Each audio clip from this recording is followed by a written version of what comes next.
Welcome to the Enjoy the Walk podcast. This is your host, Dalton, and I'm joined with two of my really close friends here in the golf world, in and out of the golf world, really. These guys are about as close as they get in my circle, and I am happy to bring them with me on this journey. Dante and Isaiah, say hello to the fans. How's it going, guys? What's up? Going on? What's happening? So, like I said, this is the Enjoy the Walk podcast, and we are going to bring you a little bit of a different spin on your typical golf podcast. We want to try and highlight everyone that's in the golf industry and everyone that makes it turn from your everyday assistant pro to your sandbagger, taking everybody's money on Saturday and Sunday mornings. We just want to bring everyone that's in every walk of life onto this podcast with us, and hopefully you guys will join us along the way. So without further ado, I'd like to kind of just get into who we are and what we bring to the table as far as golf knowledge and golf experience in our old 20-some years of life. Myself, I am from the small town of Cashtown, Pennsylvania, but have recently moved to Southern Maryland. Grew up playing golf since I was about 5 years old, and how I know the great friend of mine, Isaiah, we grew up playing at the same golf course as young children, and raised some ruckus on Mountain View Golf Course. But so now I played a little in college and went to the same university at Marywood as Dante did. What up, the wood? Yeah. Mary Hood. Mary Hood. And no, I feel as though playing college golf just was an awesome little experience to get to travel, and I know we'll get into that a little later as well.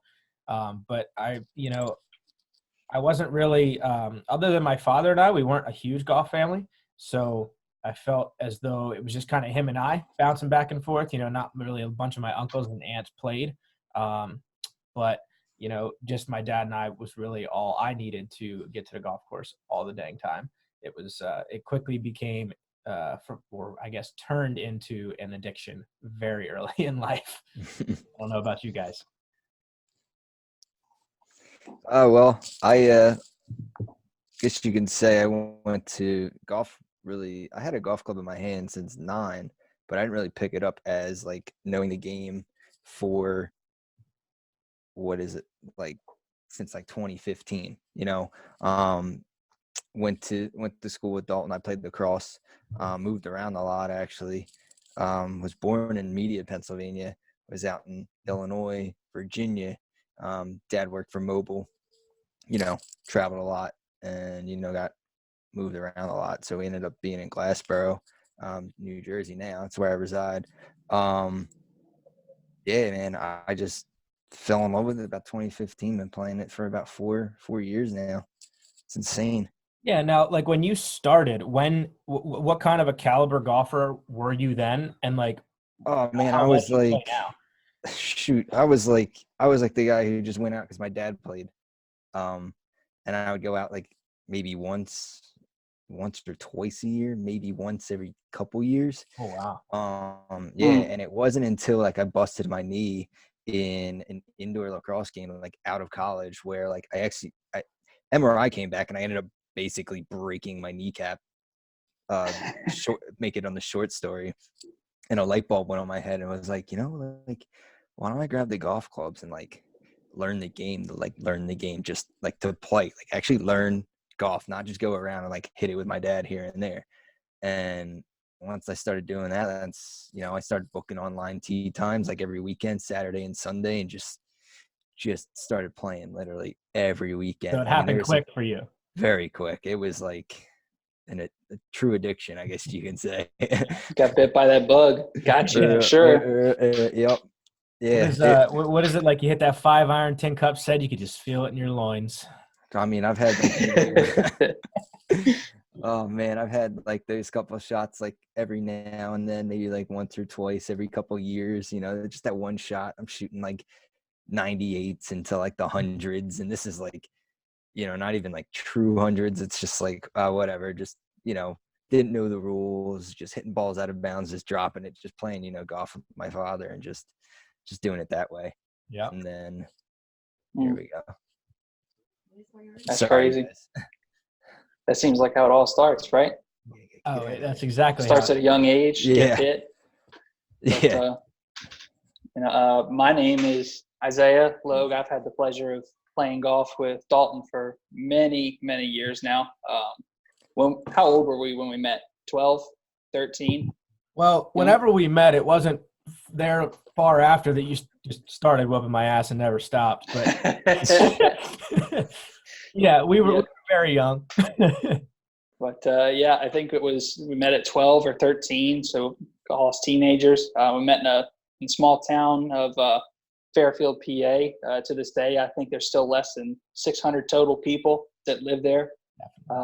I can't say there's any stoplights or grocery stores. It might be a gas station, and there's a ski resort that they put in not too long ago, or maybe it's been there for a minute. But we both grew up playing at Mountain View Golf Course, a small town course. That's where we met. That's where we grew up, whooping on each other, playing various scrambles. But for me, the game started at a really young age, much like these guys. I started at 2 or 3 years old. So I was told by my father. My mother, she was a golf widow while my father was in the Air Force. And he spent most of his weekends, Friday, Saturday, Sunday, on the golf course, left her at home, and decided it was good to take me with him. So I've had a golf club in my hands ever since I can remember. I wouldn't say that I come from a golfing family. My mom was in softball, sisters play soccer. Dad was a basketball player. So I'm not sure where along the lines golf came into it, but I would say it had to have been from a young age when Dad put a club in my hand. I'm 23 now, so I've been playing the game for 10 years plus. Like I said, I played high school ball in Fairfield, PA. Dalton and I played a lot of golf together, and that was kind of the springboard or the catalyst for me going to college. And then after playing 4 years at a Division I school, Liberty University, I kind of springboarded from there into the pro circuit, and now I travel full time and trying to make it onto the web.com, or now it's called the Corn Ferry Tour. So I've petition to get that back to something better than Corn Ferry. Oh my goodness. Yeah, they got to change that name, right? That's like I can't keep a straight face telling anybody to play on that tour, or like at least they're trying to. Like, who wants to play on that tour when it's named Corn Ferry? I guess when the paychecks are big enough, you want to play for it. Right. Isn't it like whoever's got the deepest pockets? Do what? Isn't it like a consulting firm in like the middle of like America, like in the middle of nowhere? Is it like Western Plains kind of business? Good Lord. Yeah, I don't know 100% what it is. So other than golf, Isaiah, you played like baseball and stuff growing up too, though, right? Like when did you make that decision that it was like, all right, this has to go? I'm pretty good at this golf thing. Gosh, I would say for me, it was probably right before I started in high school. I was pretty talented with baseball. I could throw pitches well over 70, 80 miles per hour. So I definitely had the arm to play, small time pitcher in a junior league or whatever you'd call it for baseball. Had really good hand-eye coordination. I was a home run hitter. I'm 6'4" now and about 245 pounds. So I can move the ball if I need to, but I just didn't like standing in the batter's box and seeing that ball fly at my head. I didn't like feeling targeted. So I decided, I'm going to try something a little different. And growing up, we moved all over the place. Like I said, my dad was in the Air Force, so we moved quite a bit for his job. And then when he got into IT, which he does currently for Manitowoc Cranes, we eventually settled in Fairfield. And I lived right across the street from Mountain View Golf Course. So it was around the time, I'd say it was 2008, 2009 was when we moved there. And my parents got me a membership at the course. And I kid you not, from sunrise to sunset, I was on that golf course beating golf balls. I grew up homeschooled, so I protested doing any sort of classwork as hard as I could. But, of course, Mom didn't let me get away with it. So overall, I'd have to say it was probably, 12 or 13 years old when Dalton and I first met. Was about the time I decided, I think golf's going to be the thing for me to do. It was convenient. It was there. I loved doing it. I'd hit golf balls till my hands would bleed. I got bit by the bug and couldn't get enough of it. And it's been the same ever since. It's crazy. I vividly remember those days too, where I was working at the golf course and you would just hit balls and we'd have a tournament go out and I'd shuttle all the carts out. We had like 140 some carts, maybe less than that, but we had a whole huge barn full of carts. Yeah. And you would take this massive green bucket, which was like 8 large buckets, and you'd hit them and you'd come back and refill it and you'd hit them again. And I remember vividly, like one day you just came back and your hands were just red. And I'm like, yeah, dude, you gonna quit? You're like, nah, man, I'm just not hitting it good. I'm gonna go keep hitting the ball. And I was like, okay, that's when I kind of knew. I was like, this kid's cut from a little different cloth. Yeah, for sure. Those were the days. I haven't done that in a minute, but for sure, if you want to get good at the game, that's what you got to do. You got to dig it out of the dirt. Was it Hogan that said? You got to go and dig it out of the dirt. It's waiting for you. Yep. Yeah. Like I'm 29. So one quick question here, since I'm like 29 and, would you consider if I had a club in my hand since 9, have I been playing for those 20 years or have I been playing since 2015 to now? It's the 10,000 hour rule kind of comes in to play with that question. Some people will say you got to put 10,000 hours in to master something. I don't really agree with that. I think it's 20,000 or more.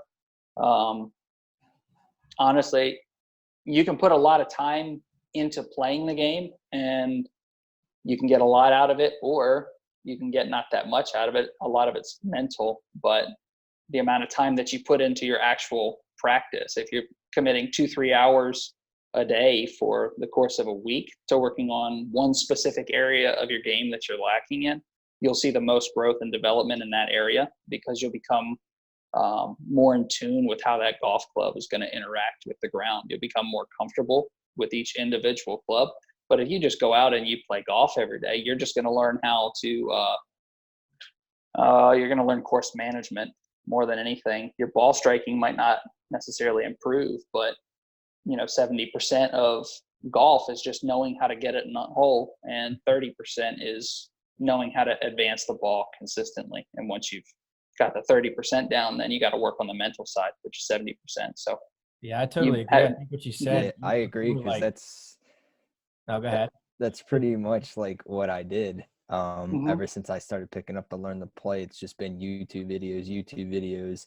And ever since like we have courses all over the place, but when I first got a job out of college, I picked, I was like, I had a couple of days off in the fall and I was like, let me find like a nice real course, like around here, like a real nice course, found the club I belong at and joined like maybe like a couple months later. And then ever since that, I was logging in well over 100 rounds of golf. And that was like what I'd like to do. Like now it's like more trying to develop more of a swing, but I was just trying to generate, the little fundamentals just to be able to get the ball moving, right, and advance it. And, like I was topping, slicing, you name it.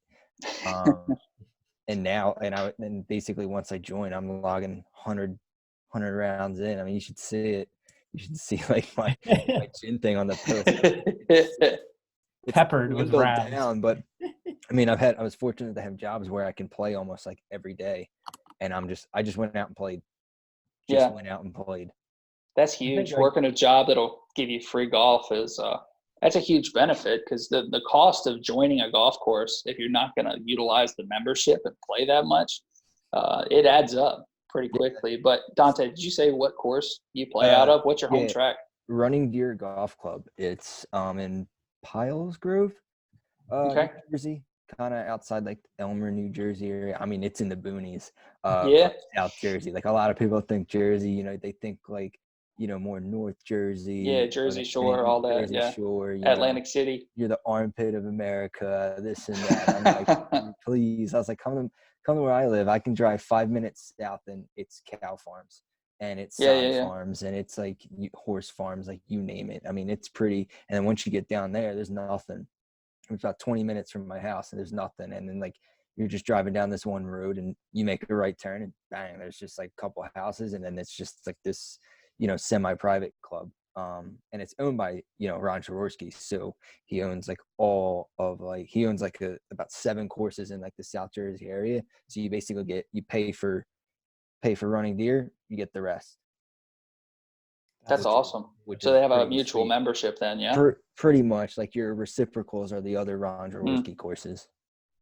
I think that's awesome. That's amazing. I wish more courses would do that, because like I feel like so many people get stuck on their one course, and then they're like, all right, this is fun playing, but it's like, I really would like to play that course, but it's so expensive, And it's like, I feel like it all goes back to what like Isaiah was saying earlier too. It's like, I don't even think 20,000 hours scratches the surface of like truly mastering it to a point of like being one of the top professionals in the game. Like you look at a lot of these pros on tour, I mean, they're like in their 30s before they're even really hitting a peak. And it's like, those guys play. Like you can look at like Justin Rose, he played since he was a kid, and like Brendan Todd, who was just having a really good run this week. I mean, these guys are getting in their mid 30s and finally like finding it. And it's not like they make it sound like, oh, they found it. It's like, no, they just have been putting in the work year after year after year. And I think that's the best part about the game, is just it's an ever growing grind of just how bad do you want it. Right. No, for sure I would agree with that. And I think when you were talking about all the balls I used to hit growing up, I think there's a 10,000 hour period you got to put in with hitting golf balls just on the range. And then I think there's a 10,000 hour period you got to go through of just playing the golf courses, learning how to bring out your best performance on any given golf course that you step foot on. I think we're seeing some of that with Brendan Todd. I mean, that dude has been through the ringer with qualifying school and Monday qualifying and you name it. I mean, the dude has gone through it all. And I think he's just now starting to get to his peak with everything that's going on. What is he now, 34, 35? Yeah, I mean, to have an opportunity to look at 3 in a row on the PGA Tour, I don't care if it's the fall schedule or not. That's awesome. That's playing your balls off. Like that is pretty good golf. So yeah, I think it does go back to that. Now speaking of insanely good golf, let's go over lowest rounds here. What's everyone's lowest round, and do we dare throw in the highest round? Yeah, let's do both, high and low. Let's do it. But competitive or non-competitive? I was just gonna ask that question, because as soon as I asked it, the competitive high round in my head just went boom. There I am. It's like you're like a sore thumb. Oh, I just know it. But let's start high. Let's start high. Let's start high. Competitive round 96 Stonehenge Golf Club, my freshman year of college. Now, I'm not saying the weather played a deal in this, and I'm not trying to make excuses, but my one good excuse is that it was hailing while we were playing golf. That's a good excuse. So I mean, that's up there. as a wee little freshman, my mind was just gone. I was like, there's no way I'm playing golf in this. No way.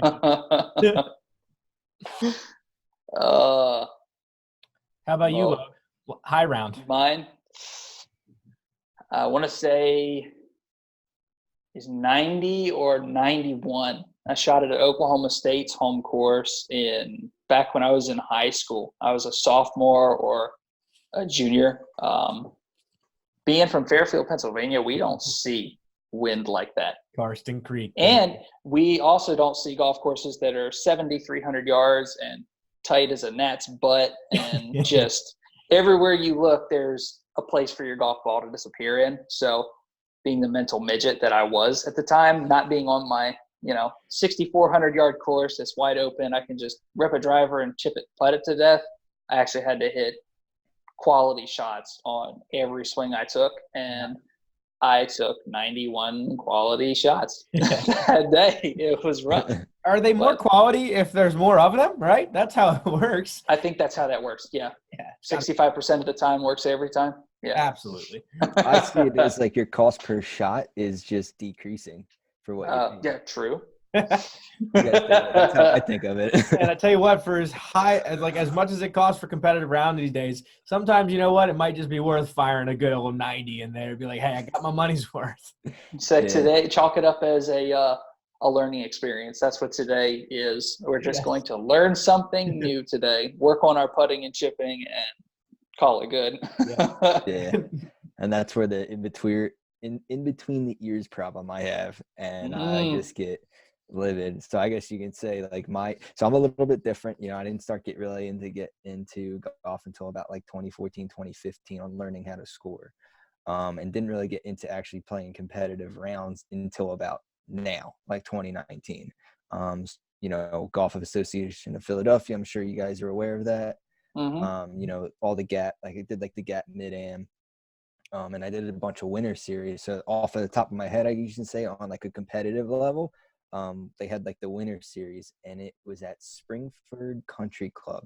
And now note, this was a Stableford too, and I shot like a 96. So this is with handicap and then picking up and just taking like net double or whatever. So I shot like a 96. So clearly we already know where the round was going there. So off of the top of my head on like a more competitive level, we were probably pushing definitely like 105, 110 or something like that. But what the card say? What the card say? The card said 96. That's it. You broke 100. That's what you signed for. Yeah. So yeah. So that's I guess you can say on record, that's my high score. Now, what to about bounce right off of that, yeah. that was pretty recent to one of your lower scores too, right? So then I guess you could say the winter series was about a year ago around this time. Okay. Forward maybe 6 months later was it June? I don't know what month it was, but this one guy from my club, he hosts the county I live in is Gloucester County, and he runs a tournament at called the Gloucester County AM right at Pittman Golf Course, which is like 7 minutes down from my house. Typical muni track, you know, short, pretty much up and back. Couple quirky holes, which are you know, a few holes that are like, you know, you really have to play smart and play like the actual shot, like, you know, you can't just bomb driver. So no, and I'm also a 5 handicap right as of now, 4.8 index. So it was just everybody played scratch. So the first day you played the seed for I didn't know at this time, but basically you know place the flight. So I shot 75 the first day, two over from make it in the championship flight, which is like for the title of Gloucester County AM in the A flight. So I like didn't even know, and I'm going in. I'm like, okay, get the Sunday play.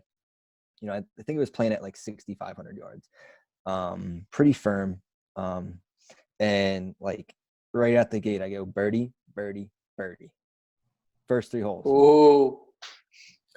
And like the guys I was playing with were actually like members from my course, so it was, you know, it's like a little calm. So they're like, the one guy Norm, his name is, and he's like, yeah, you know, keep it going. And I'm like, this doesn't happen. And then I think I like parred the next couple holes and then threw in another birdie. Were you like a pitcher with a perfect game at that point? You're like, don't talk to me. I don't want to hear nothing. I'm on one. I kind of, yeah. Usually when I get into that mode where I know I can do like, you know, I always try and shoot like 39. If I can do that, I'm happy, right? So if I get in that zone where I'm shooting in between like the 37s to 40s on like A9, I'm like, oh, yo, I have a shot to break 80, and then I'm just like tunnel vision, like I just get real quiet. Yeah, so you can see that. So I'm just like, all right, don't even just go like shot for shot, hole by hole. Kind of just go with that mentality, even though, you know, in the back of your mind, you're like, dang, okay. So I'm going, and then like I ended up shooting another birdie. So it's a par 70, note that. So I ended up shooting 4 under on the front, and then I'm just making pars on the back. I'm like, oh my God.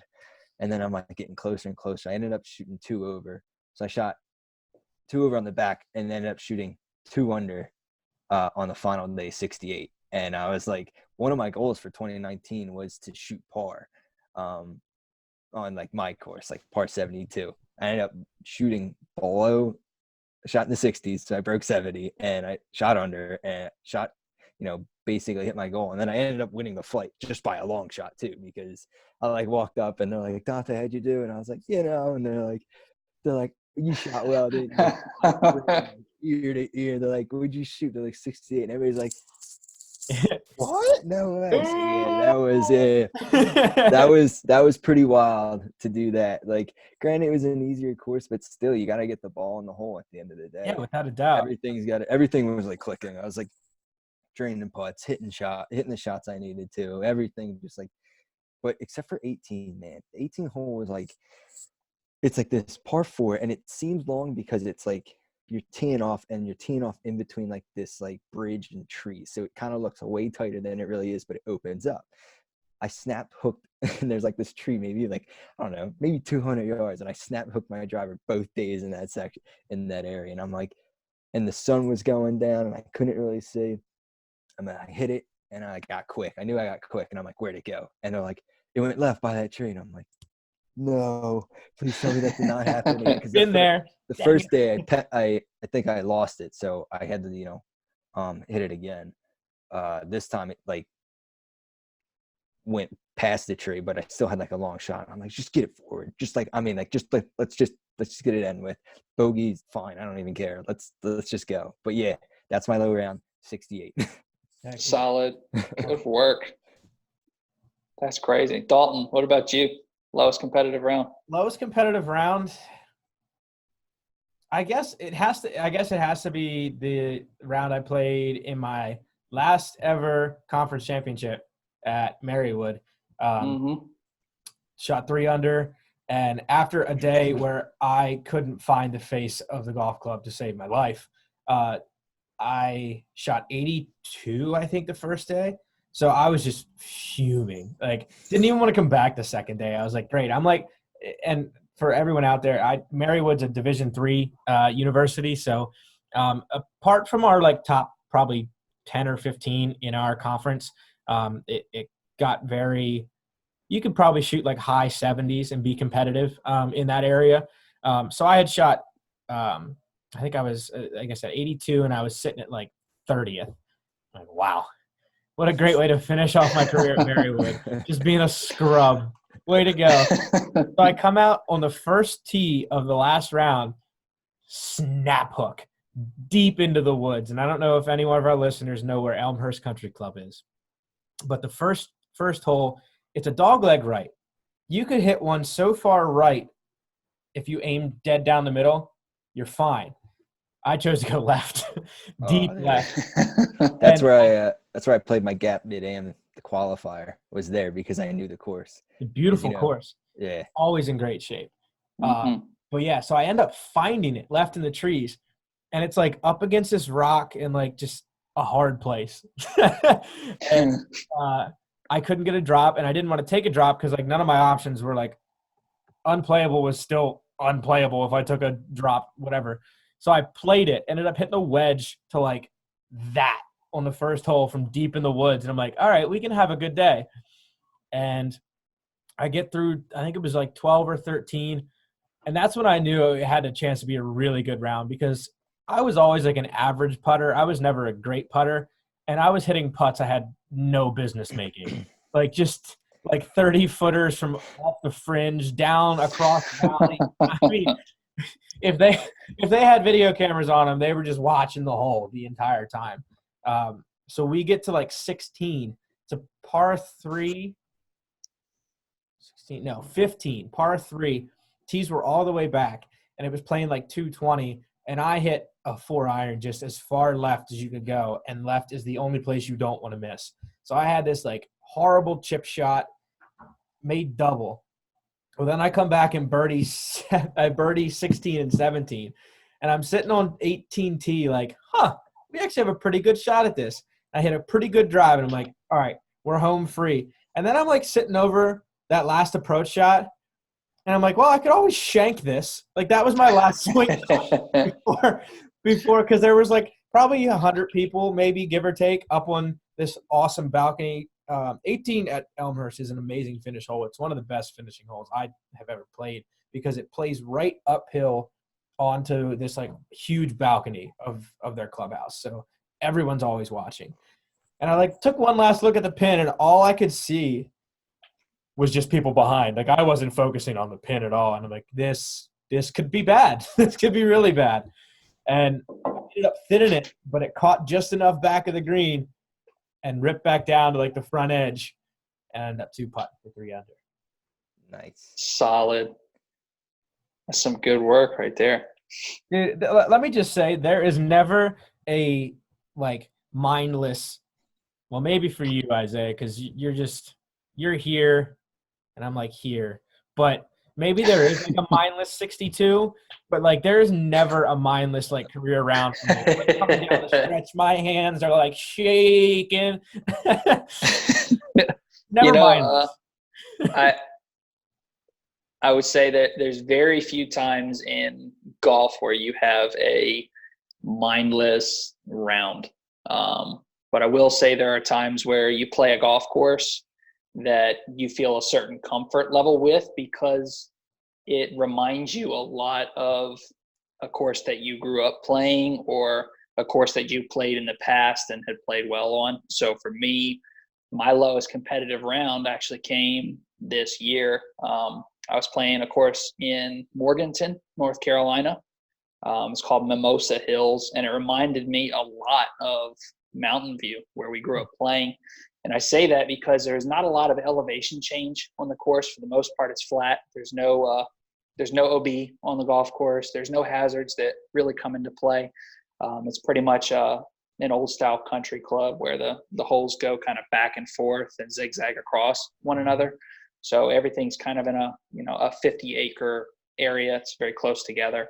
But I remember teeing up and playing and things going pretty slow off the first hole. Good drive down the middle of the fairway, hitting a wedge in from 100 yards to about 10 feet and 2-putting and going through the same process for the next 5 holes in a row. So it's a very solid start at that point. And then I remember getting to, I want to say it was the 5th or 6th hole out there. It was a par 3. From there, I had hit the ball to 3 feet with an 8-iron in my hand, made pretty much a kick-in birdie at that point, and then proceeded to birdie the next, 7 holes in a row. So it definitely had potential to be something a little more special. That day I'd hit a total of 17 greens. I made 1 bogey on it was probably my 14th or 15th hole. It's a bogey that shouldn't have happened, but then again, you get away with a lot of things in a round of golf when you're swinging a 2-inch piece of metal at 100 miles per hour at a little ball covered in dimples. There's so many things that can go wrong. There's so many things that go through your head, but are we just masters of luck at that point?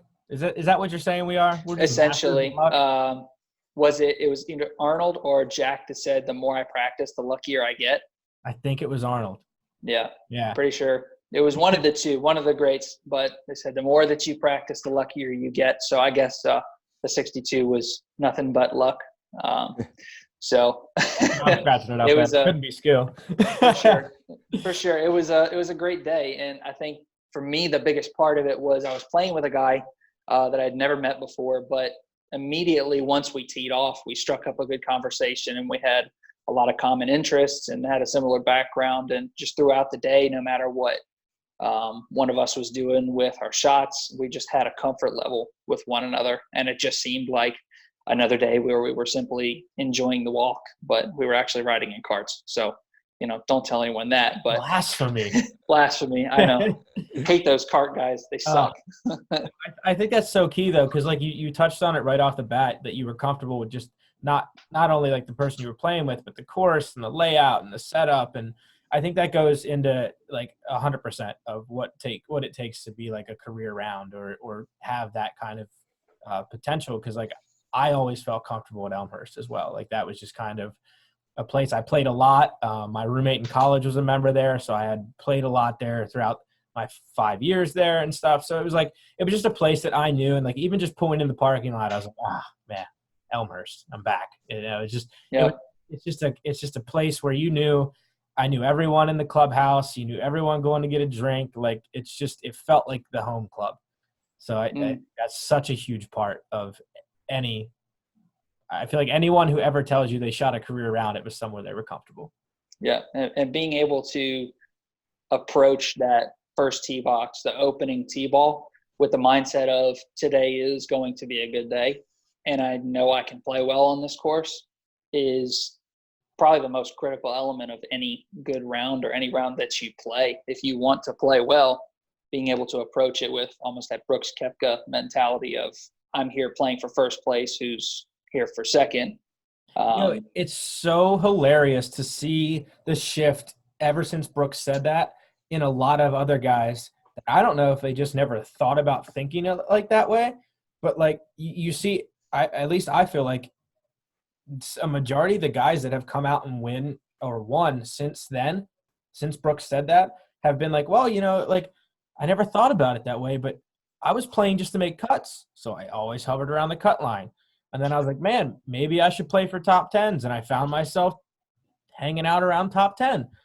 And then the minute they believed, like, hey, let's play for a win. And I mean, it's easier said than done, obviously, but mentality just seems to play such a huge role in it. It's unbelievable how much the mental side comes into it. It's that 9 inches between the ears that you can master that portion of it. You've conquered so much of the game of golf already. You got 9 inches up here? Good Yeah. Lord, kid. So speaking of that mentality, who do you guys think has that mentality going into this week at the Hero Challenge? Gosh, I'm trying to pull up who's like the key guys playing in it, because it's like, I mean, so like right off the bat, a guy that sticks out to me is John Rahm.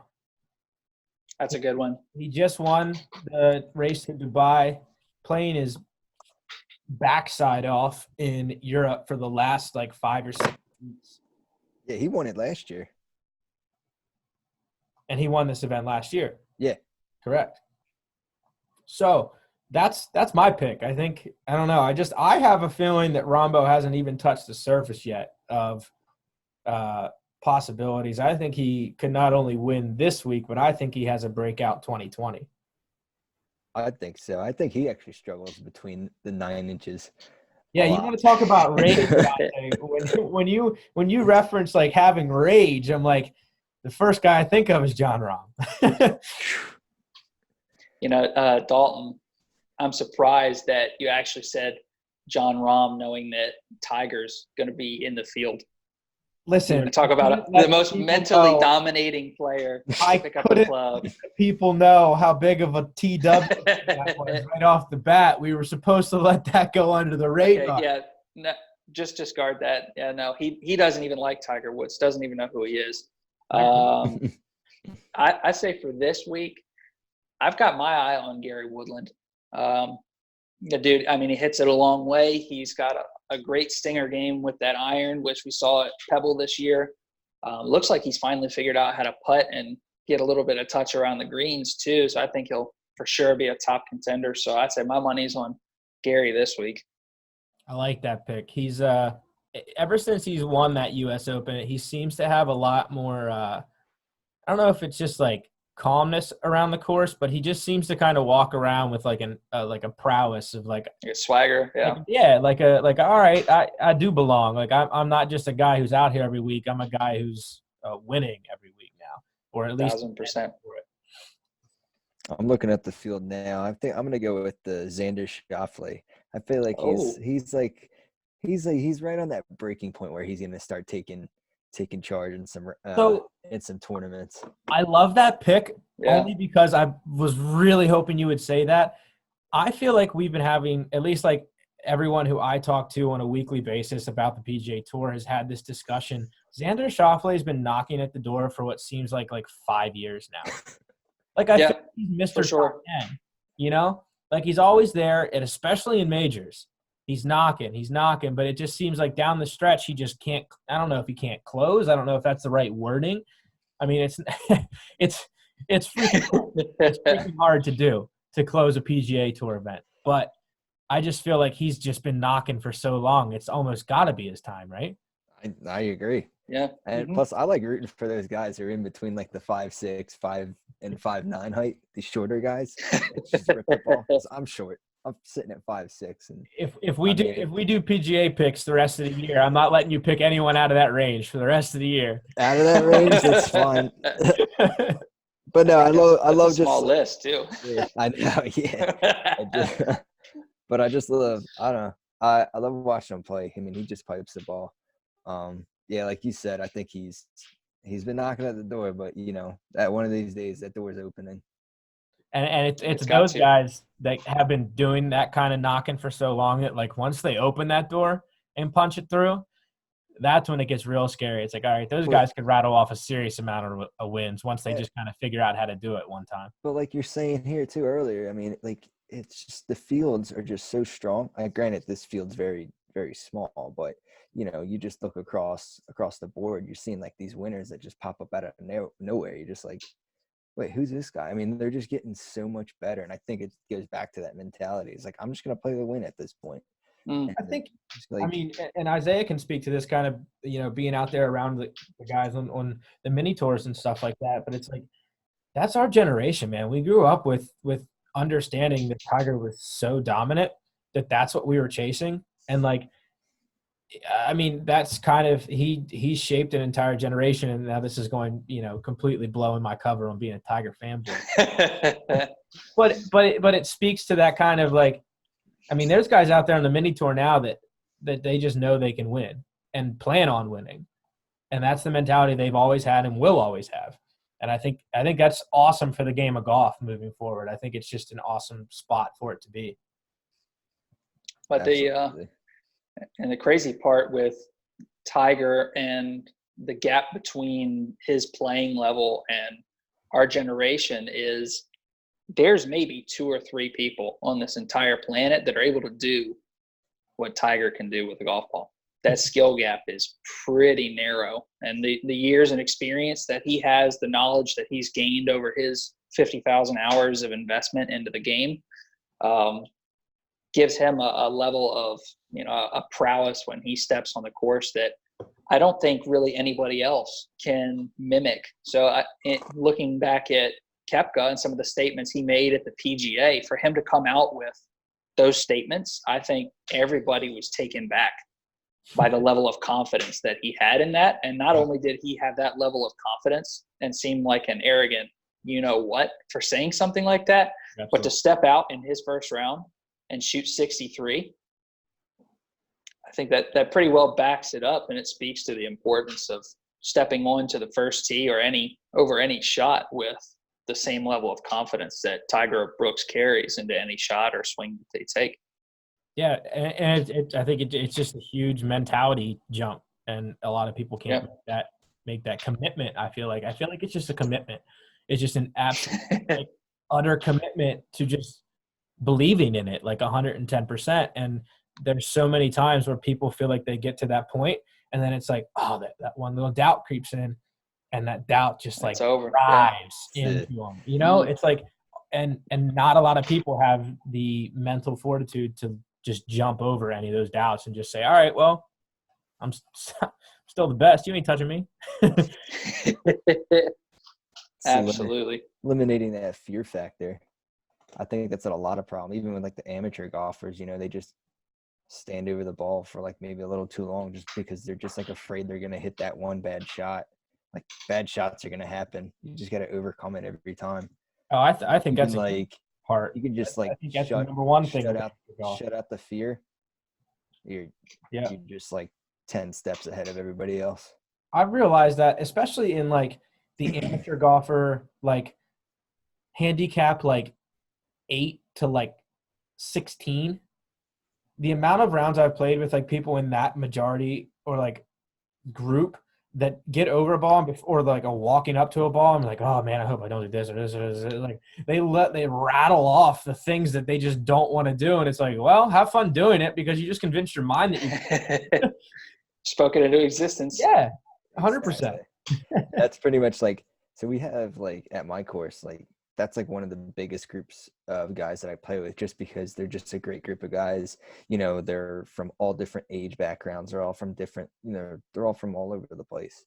And they're all in between like the 8 and 16 handicap.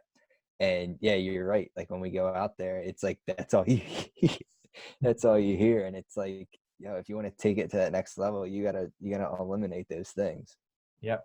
If you take one tip from the Enjoy the Walk podcast today, please think good thoughts. Yeah. Always. Absolutely. So, all right, guys, let's get back on a little bit of a track here. I know, like, when I talked to you guys originally about Enjoy the Walk and my kind of whole mentality behind starting not only the podcast but the brand and just the overall idea of Enjoy the Walk and what it meant. I basically wanted to put out the idea that no matter who we are with or who we might be playing around a golf with, whether it's our best friend or whether we walk up to the tee with a random other threesome that we just got thrown on, at the end of the day or something like that. Just enjoy the walk and carry your clubs and have just an awesome time enjoying the game of golf for what it's meant to be. Have you guys ever been in a situation like that where you've been put with like a random threesome or a random, group that's led to more of a connection than on the golf course, I should say? Has any of those kind of like relationships led into lifelong friendships or like business relationships or anything like that, to where like, golf has developed more than just a, oh, hey, let's go play golf relationship? 100%. Mm. 100%. And it all, comes down to when I joined Running Deer. I was the job at the time I worked Sunday through Thursday. So I had Fridays and Saturdays off. So when I joined, I didn't know anybody. So, I would just show up Friday. And at that point, I didn't really care. I was like, I had an opportunity to play as much golf as I want whenever I wanted. So, I would just go down there Friday, afternoon, call them up. Can I get out? No problem. Come on down. Play by myself. No big deal. Saturday, same thing. I would just kind of go whenever it's open until like, I guess the former club pro, I guess he felt bad for me at one time, but he didn't really know me. I didn't care. I was fine just going out by myself. He goes, hey, we have a member event like, next week. It's called the Irish Open. We do an Irish Open every like March, right? Around St. Patrick's Day. And it's a lot of fun. It's usually like it's usually a scramble. It's just pretty much a booze fest at that point. But it's just like, it's a big camaraderie, and basically they're like, yeah. I was like, you want to play? And I'm like, yeah, sure, I'll play. Why not? So like I rolled up like that day, and now I'm very new, like maybe a month or two into this membership. And, I show up, I'm like, hey, John, how you doing? What's going on, Dante? Hey, I paired you up with a guy, but there's one thing. He's wearing a dress. I'm like, what? I'm like, okay. I'm like, all right. So he goes, yeah, he's out there. You go hit some balls, do whatever. So I walk by, and of course I look over, and there's this guy. He's wearing like a dress. He's actually wearing a kilt. He was wearing a kilt. Okay. That makes sense. Yeah. So I'm like, okay. And I'm like, he goes, oh, hey. His name is Richie, great friend of mine. We've been friends ever since.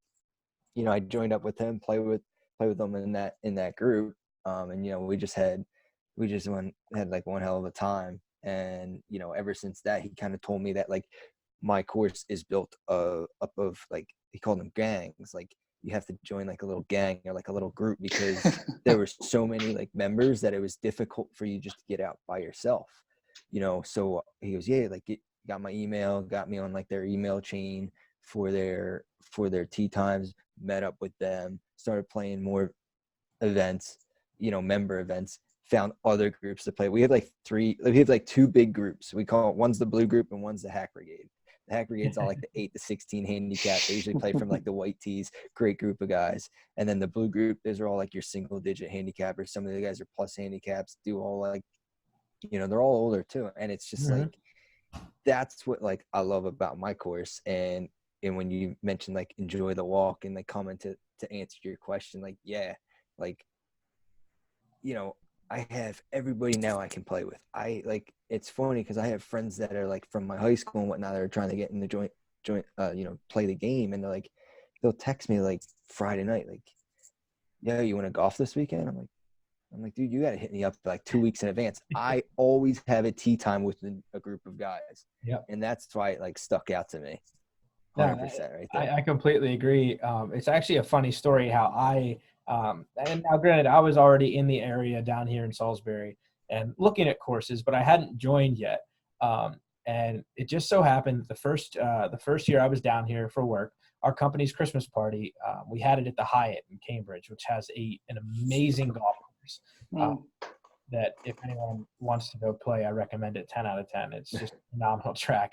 But the day after our Christmas party, everyone kind of bailed. They were a little too boozed up from the night before. I was like, well, it's 50-some degrees in December. I'm going out to golf.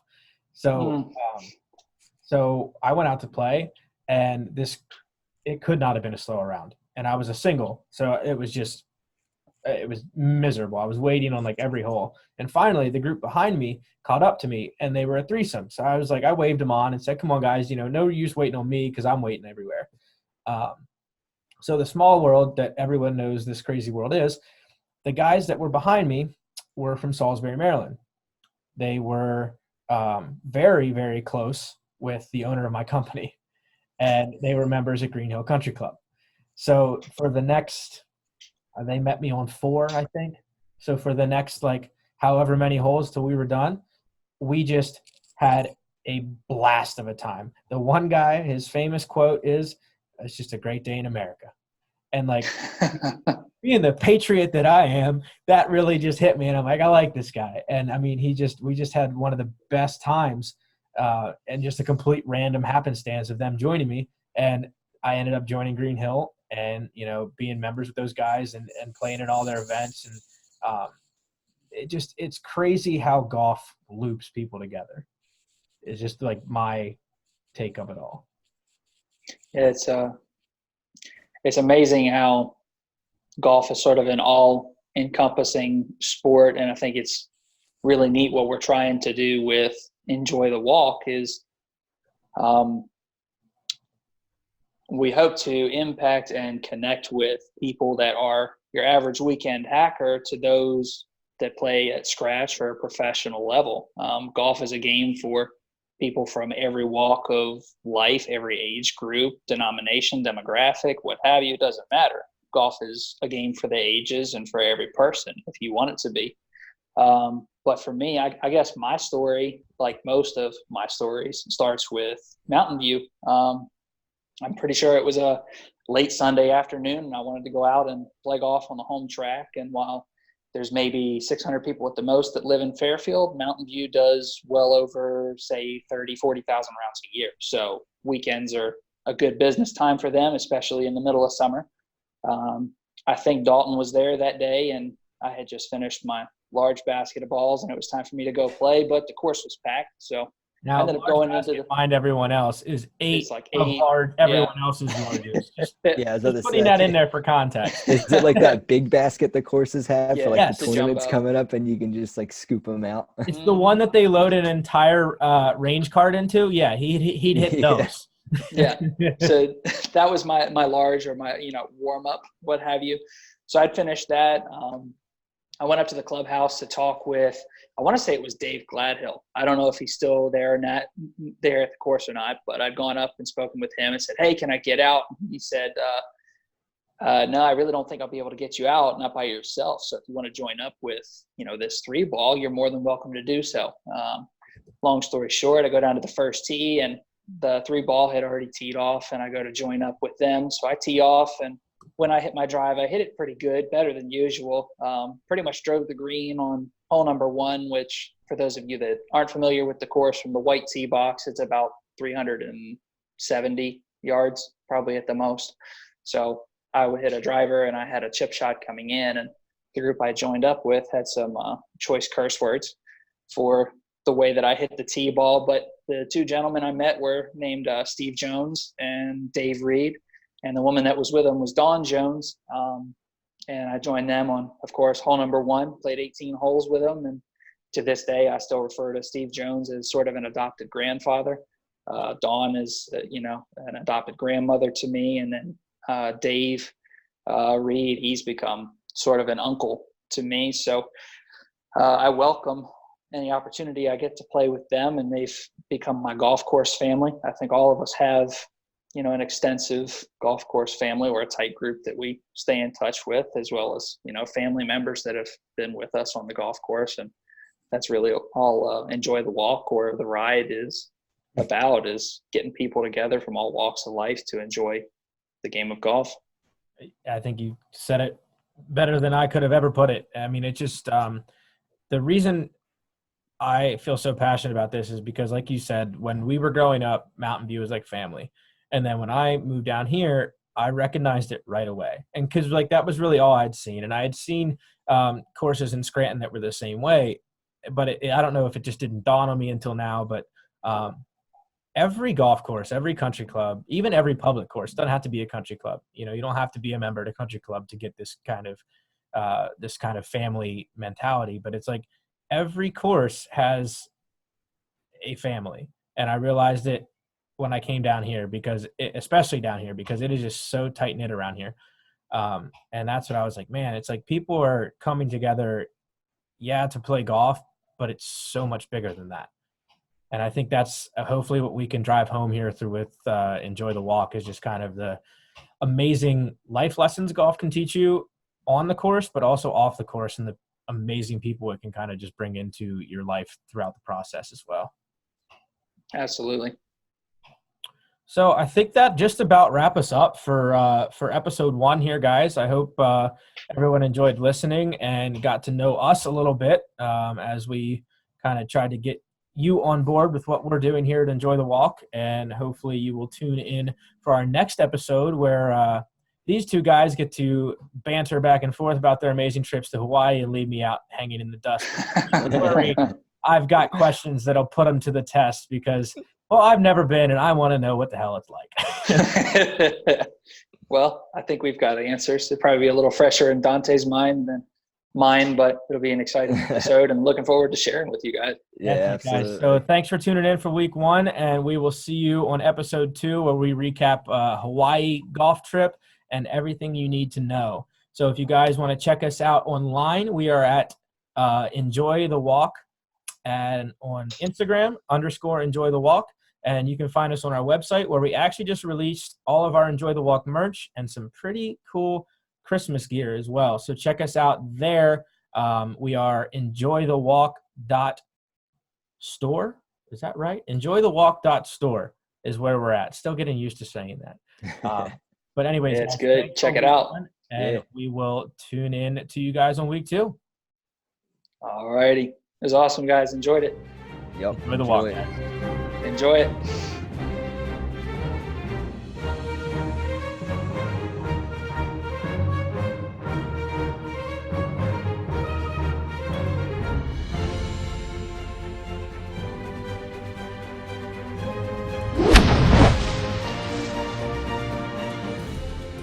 That's the stuff. One shot at a time.